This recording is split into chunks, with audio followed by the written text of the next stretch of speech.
नमस्कार, मैं मुस्कान। आप देख रहे हैं the Bharat time news channel. आइए रुक करते हैं आज की बड़ी खबर पर। 18वीं लोकसभा चुनाव के नतीजे मंगलवार को आ जाएंगे। ये नतीजे सिर्फ यही नहीं बताएंगे कि देश में सबसे ज्यादा 80 लोकसभा सीट वाले राज्य में किस गठबंधन को कितनी सीटें मिली। ये संदेश भी देंगे कि भाजपा से लेकर सपा और कांग्रेस से लेकर बसपा आगे किस दिशा में जाने वाली है। ये नतीजे यह भी बताएंगे कि भाजपा का छोटे दलों के साथ समझौते की नीति लगातार कारगर रही या कांग्रेस सपा गठबंधन की गांठ मजबूत हुई। बसपा की एकला चलो रणनीति की था भी ये नतीजे लेंगे। 2.5 माह से ज्यादा लंबे चुनाव अभियान में मतदाताओं के बीच सत्ता पक्ष और विपक्ष की ओर से तमाम मुद्दे उठे।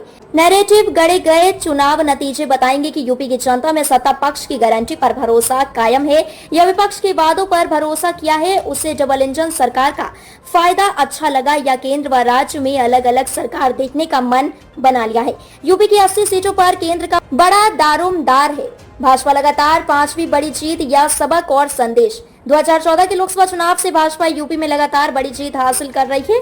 समाजवादी पार्टी के सत्ता में रहते 2014 के लोकसभा और 2017 के विधानसभा चुनाव हुए। भाजपा दोनों ही चुनाव बड़े अंतर से जीती। इसी तरह केंद्र व राज्य में भाजपा सरकार होने के बाद 2019 में लोकसभा और 2022 में विधानसभा चुनाव हुए। दोनों ही चुनावों में बड़ी सफलता हासिल की। योगी सरकार के दोबारा सत्ता में आने और राम मंदिर बनने के बाद यह पहला चुनाव है। भाजपा ने इस चुनाव को जीतने के लिए हर संभव रणनीति को आजमाया। पिछले चुनावों में कारगर साबित हुई लाभार्थी परक योजनाओं को अगले 5 साल के लिए या तो बढ़ाया है या उनकी संख्या में इजाफा किया है।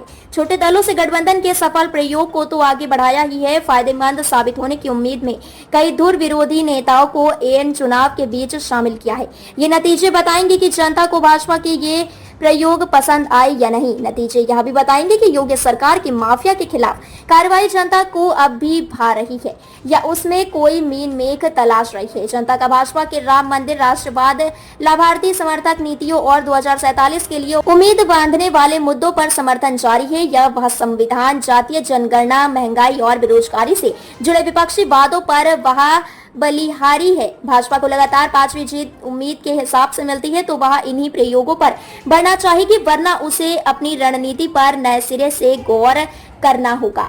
बसपा फिर से सोचना पड़ेगा किसी के साथ चले या अकेले। 18वीं लोकसभा चुनाव के नतीजे बसपा के लिए कई मायने में अहम होंगे। 2019 के लोकसभा चुनाव में सपा और बसपा का गठबंधन था। सपा को 5 और बसपा को 10 सीटें मिली थी। बसपा ने तब आरोप लगाया था कि उसे सपा के वोट ट्रांसफर नहीं हुए हैं।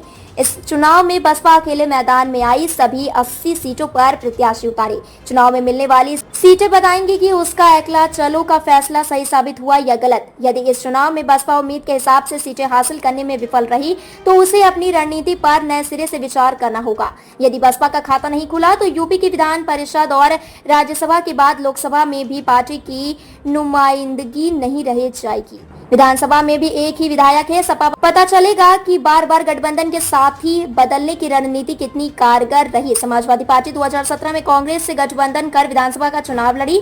पार्टी सत्ता नहीं बचा पाई। 2019 में पार्टी ने बसपा व रालोद से गठबंधन किया। गठबंधन से कोई खास फायदा नहीं मिला। 2014 के लोकसभा चुनाव के बराबर 5 सीटें ही बनी रही। अब तक के लिए बस इतना ही। फिर होगी आपसे मुलाकात ऐसे ही एक और बड़ी खबर के साथ। तब तक के लिए नमस्कार। देखते रहिए the Bharat time news channel, देश की आवाज। ऐसे ही लेटेस्ट अपडेट के लिए हमारे चैनल को सब्सक्राइब करें और तुरंत नोटिफिकेशन पाने के लिए बेल आइकन प्रेस करना ना भूलें। यदि आप हमें फेसबुक के माध्यम से देख रहे हैं तो हमारे पेज को फॉलो जरूर करें। धन्यवाद।